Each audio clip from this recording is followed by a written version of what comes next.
Bonsoir à toutes et à tous. C'est un plaisir de vous retrouver en ce mercredi 11 septembre. Voici les informations que nous allons développer. À Moorea, les plages de sable blanc ont laissé place aux enrochements. La faute à l'érosion, mais pas que. Sur l'île Sœur, en 60 ans, le littoral s'est transformé. Des travaux en bord de mer sont régulièrement effectués, mais désormais, les riverains sont plus vigilants. En pleine semaine de prévention du suicide, aujourd'hui, des délégués de classe du lycée Samuel Rapoto ont été sensibilisés au risque de passage à l'acte pour se faire les relais auprès des jeunes. Si vous ne pouvez pas aller à la CPS, c'est la CPS qui vient à vous. Le bus Tehono est de nouveau opérationnel pour sillonner les communes. Un agent EDT est également rattaché à ce dispositif et cela facilite les démarches pour les habitants sans moyen de locomotion. Historique, mythique et iconique, l'Intercontinental Tahiti a célébré ses 50 ans en juin dernier. Retour sur l'histoire de ce fleuron du groupe Beachcomber dans le dossier de la rédaction. Merci d'être avec nous. En 1977, les plages de sable blanc représentaient 80% du littoral de Moorea. Un demi-siècle plus tard, elles ne représentent plus que 30% de ce littoral, d'après une étude topographique. C'est clair, sur l'île Sœur, les enrochements ont gagné du terrain aux grandes dames des riverains. Vous allez voir la différence criante dans ces archives. Ismaël Tahiata et Marcel Bonneau. Tiahura, commune de Apiti, 1955, des kilomètres de plage qui s'étendent à perte de vue. Cette décennie plus tard, il ne reste pas grand-chose. Laurence l'a bien vu, 30 ans maintenant qu'elle côtoie les eaux turquoises de l'île Sœur avec sa famille.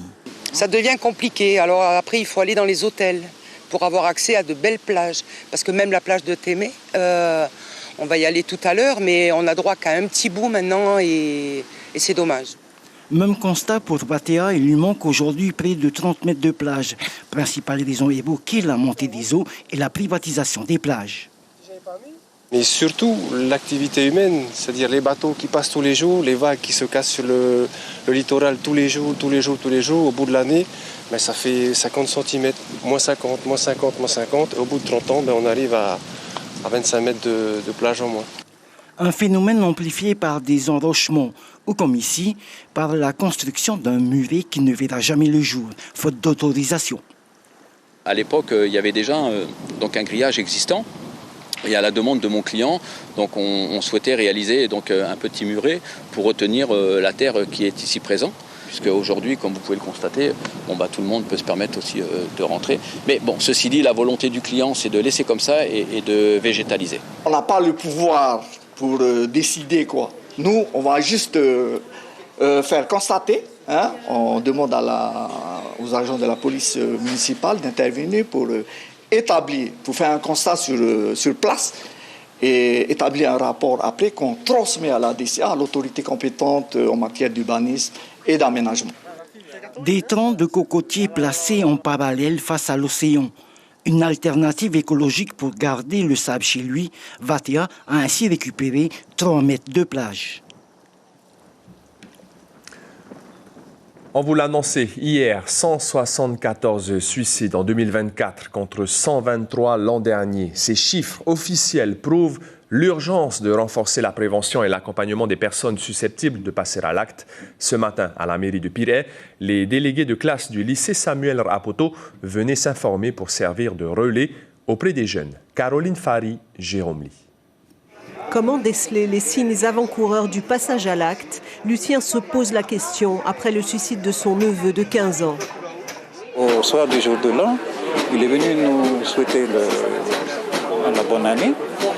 Donc, quelques jours plus tard, il s'est donné la mort. D'après ce qu'on dit, c'est parce que c'est à cause de sa copine. Chagrin d'amour, drogue ou environnement familial, vu sous le prisme des jeunes, les causes du mal-être sont diverses. Apprendre le savoir-vivre aussi vis-à-vis de l'école, ne pas se faire harceler, savoir respecter les limites de chacun et la liberté de chacun. Et aussi, je pense, ces idées viennent surtout du mal-être qu'on s'inflige vis-à-vis des jugements. On entend souvent, plus qu'on le voudrait, des infos de jeunes de nos âges qui se suicident avec leurs problèmes, par exemple de cœur, de santé, de famille. Des jeunes de plus en plus touchés par le phénomène, avec plus de 400 tentatives cette année. Aujourd'hui, les délégués de classe du lycée Samuel Rapoto se font les porte-voix de la prévention. Ça s'appelle l'empathie et c'est fondamental dans la relation humaine et c'est fondamental dans la relation d'aide, de respect de l'autre. Et donc ça, il faut l'avoir en tête. On a déjà eu des enseignes d'intervention. C'est sûr que c'est vraiment intéressant parce que là, on a plus d'associations, de délégations, etc. qui sont présentes. Mais oui, ça sensibilise, surtout quand on est délégué, on sait qu'on a un rôle à jouer dans la classe. L'idée, c'est de les sensibiliser au fait qu'on a chacun des émotions différentes et que c'est important de les identifier pour pouvoir mieux les gérer. La police est partie prenante, notamment en termes de cybersécurité. Beaucoup aussi sont victimes de cyberharcèlement par rapport à ce fléau. Les réseaux sociaux, ça peut expliquer aussi l'augmentation. Ça peut aussi expliquer. Parce que la souffrance doit s'exprimer par une parole libérée, les partenaires de ces journées misent sur un échange interactif et bienveillant.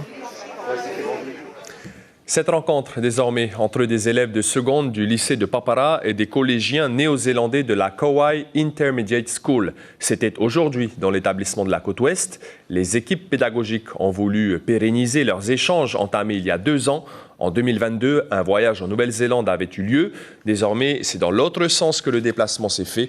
L'objectif de cette rencontre est de s'imprégner de la culture de l'autre. Les professeurs partagent également leur méthode d'apprentissage des langues, car le collège néo-zélandais en question est un établissement trilingue, anglais, français et maori. Frédéric Abbott, professeur de français en Nouvelle-Zélande, est au micro de Jérôme Lee. Pour nous, c'était essentiel qu'on puisse faire un lien avec la langue, bien entendu française, mais également notre culture maori qui a vraiment un lien historique avec la Polynésie en général. Et on se rend compte maintenant qu'on est là, que la langue est très similaire, que les coutumes sont très similaires et surtout quand on a été accueillis tout à l'heure, la façon dont on a été accueillis, c'est également le même protocole qui est utilisé en Nouvelle-Zélande quand on est accueilli par les Maoris. Il est de retour après une panne de 9 mois. Le bus Tehono de la CPS a repris du service et sillonne les communes de Tahiti pour faciliter vos démarches administratives. Le concept date de 2006, mais il a connu quelques évolutions depuis, avec l'arrivée d'EDT et d'un tout nouveau véhicule électrique. On fait le point avec Méréini Gamblin et Mirko Vanfo. Un petit air de bus magique, en plus pragmatique. À l'intérieur, des agents d'EDT ou de la CPS sont à votre disposition, à 2 pas de chez vous. Ce service mobile profite chaque jour à une 40aine d'usagers, comme ce matin à Papeari. En tout cas, c'est plus agréable que d'aller en agence et d'attendre longtemps, en tout cas. C'est une bonne occasion aussi pour nous, aussi en tant qu'habitants de Papeari, de venir sur place aussi. Comme ça, on a cette opportunité-là d'avoir ce transport-là à notre disposition aussi. Comme ça, on peut régler aussi nos factures de courant et puis se renseigner aussi concernant la CPS aussi. Le bus circule d'est en ouest à Tahiti. Le planning est disponible sur le site de la CPS ou d'EDT. Et pour les agents mobiles, le travail a clairement une autre saveur. J'aime ce côté nouveau, on ne reste pas fixe dans une agence, on se déplace tous les jours dans une commune différente. La proximité avec nos assurés, le fait que, par exemple, à Noël, nous envoient des petits cadeaux pour nous remercier du service qu'on leur donne. Ce service existe depuis 2006, puis il a accueilli EDT à bord en 2021, qui a cofinancé ce nouveau bus électrique à hauteur de 30 millions de francs, mais il va peut-être connaître d'autres évolutions. On réfléchit aussi à étendre les partenariats avec les communes, avec les Whareora, en s'appuyant sur les services du pays qui mettent en place ces Whareora qui aident les administrés à faire leurs démarches, y compris de la CPS. Donc on a une grosse réflexion globale sur à quoi va ressembler le service de proximité de la CPS demain. À l'ère du numérique, les services administratifs tentent de s'adapter, même si une partie de la clientèle reste très attachée au contact humain. C'est un des fleurons du tourisme local. L'Intercontinental Tahiti a célébré cette année ses 50 ans. Ouvert le 19 juin 1974, l'hôtel s'appelait à l'époque le Travel Lodge Tahiti. Malgré quelques moments compliqués, notamment lors de la fermeture de l'hôtel de Moorea, l'établissement du groupe Pacific Beachcomber s'est révélé au fil des années comme une structure de premier plan dans le secteur touristique. Ce dossier, signé Caroline Fari et Mirko Vanfo, retrace l'histoire de l'Interconti.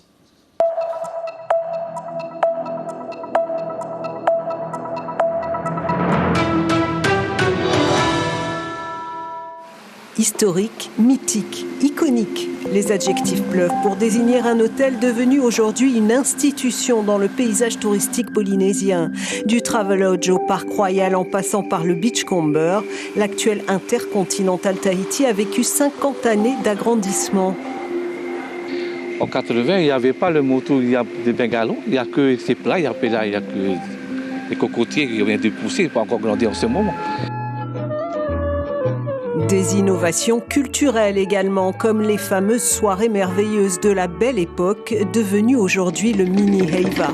Le défi a été relevé par le directeur à l'époque, qui était Laurent Bessou, avec une centaine de chaises en plastique, des tables en bois et du contreplaqué cloué pour faire une piste de danse. On a commencé la soirée merveilleuse. Il y avait la plage et on faisait le soirée merveilleuse sur la plage. Et c'est vraiment une belle époque avec une orchestre de Tahiti Beachcomber avec Eugène comme musicien et avec Elise Taoua comme pianiste. Et c'est vraiment l'orchestre que M. Moussa a vu faire.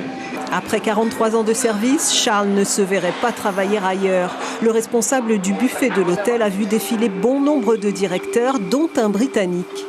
Le premier directeur que c'est un Anglais, c'est M. Goring, qui est vraiment typique anglais, le tea time dans l'après-midi. Et c'est vraiment une évolution d'un client qui vient de l'Angleterre, qui voit qu'il est chez lui aussi, ici à Tahiti.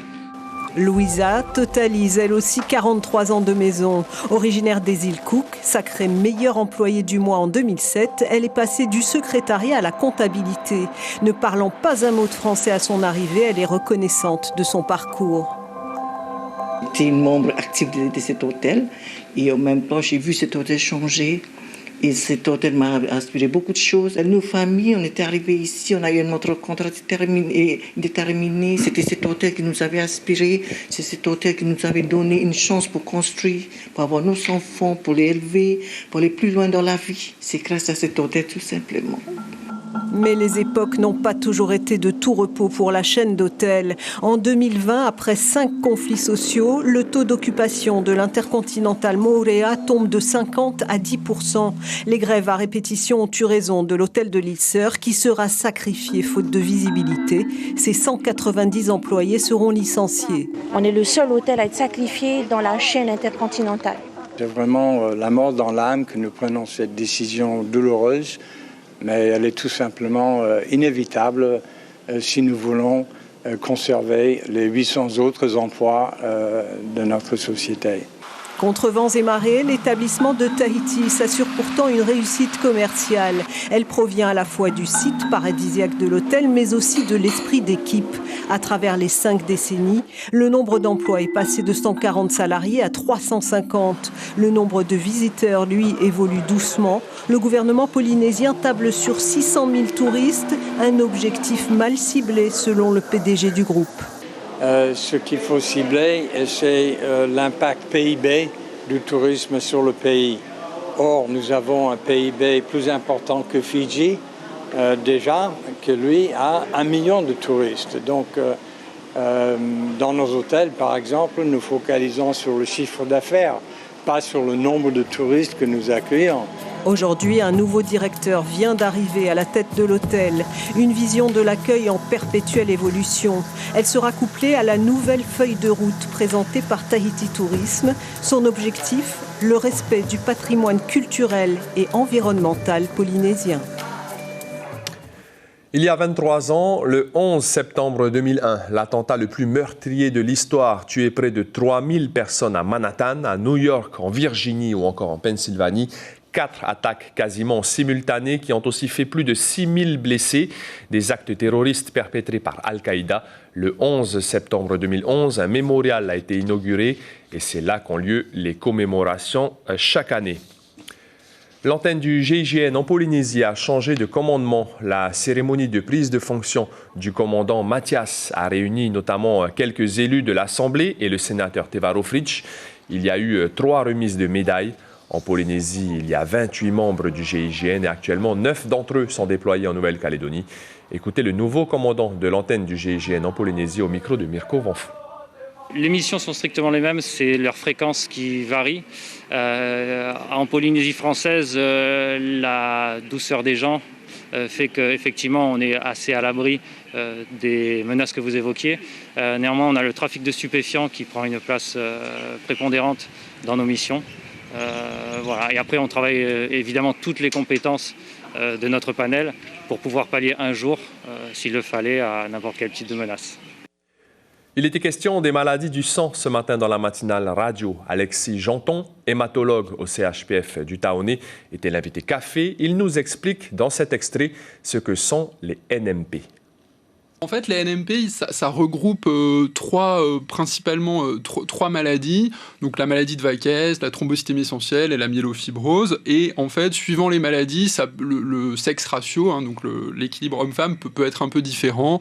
Donc voilà, c'est des maladies en revanche qui vont avoir tendance à apparaître plus avec le vieillissement. Donc les patients touchés sont en général aux alentours de 50-60 ans en majorité, même si ça peut toucher tous les âges de la vie. Si on prend chaque maladie à part, en fait, c'est peu de cas. Donc le dépistage de masse n'a pas beaucoup de sens dans ces maladies. En revanche, je pense qu'il faut être vigilant en cas de symptomatologie atypique, une grande fatigue qui persiste, des saignements, des hématomes. Il faut aller voir son professionnel de santé, son médecin traitant, qui fera une prise de sang, et c'est souvent comme ça qu'on peut diagnostiquer la maladie. La mission de dératisation lancée à Uapau au second semestre 2023 est un succès d'après la société d'ornithologie Manu. Après l'épandage des raticides ou encore le dépôt de pièges l'année dernière, les vérifications ont eu lieu ces derniers jours. Il n'y a plus aucun rat sur les 3 motus de Uapau. Les oiseaux marins pourront ainsi revenir habiter sur les motus et c'est tout un écosystème qui reviendrait à l'équilibre. Une grande satisfaction pour Tehani Withers, chargé de projet pour la restauration des îles et membre de l'association Manu. On l'écoute au micro de Lionel Tehamona. Nous sommes restés sur Motoa et Motomokore pendant 3 nuits et nous avons mis des pièges, des tapettes à rats, des cartes à mâcher et des caméras aussi. Et nous avons aussi mis des pièges sur Takae et les résultats sont bien. On n'a capturé aucun rat. Et il y a beaucoup d'oiseaux, beaucoup d'insectes et beaucoup de lézards qui reviennent sur ces sites. Donc très bon résultat, on est très contents et on espère que ça restera comme ça. Le magazine de la rédaction Vevo s'intéresse ce soir à la surveillance de la ZEE, la zone économique exclusive. Jacques Damour a suivi l'armée dans cette mission. Voici un petit extrait de ce 26 minutes. You are complying with all applicable conservation and management measures. We need to ask you few questions.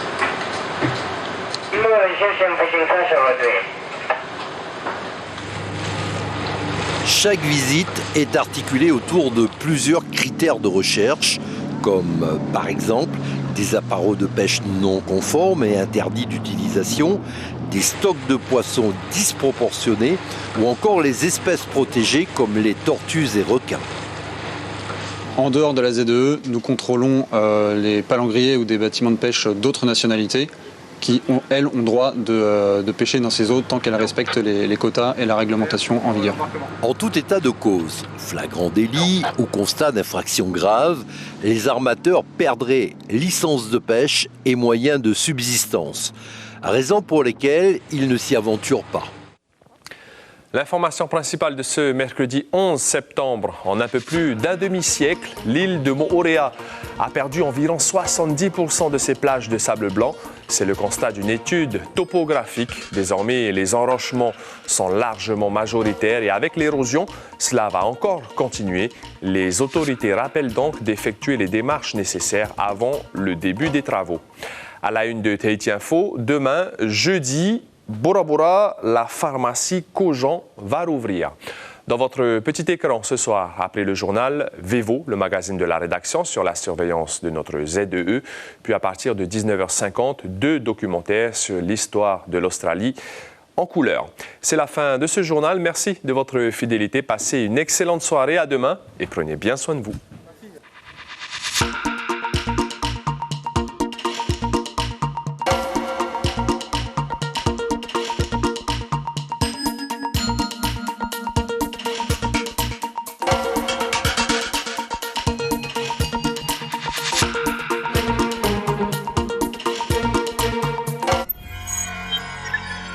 Retrouvez ce programme en replay sur notre site internet.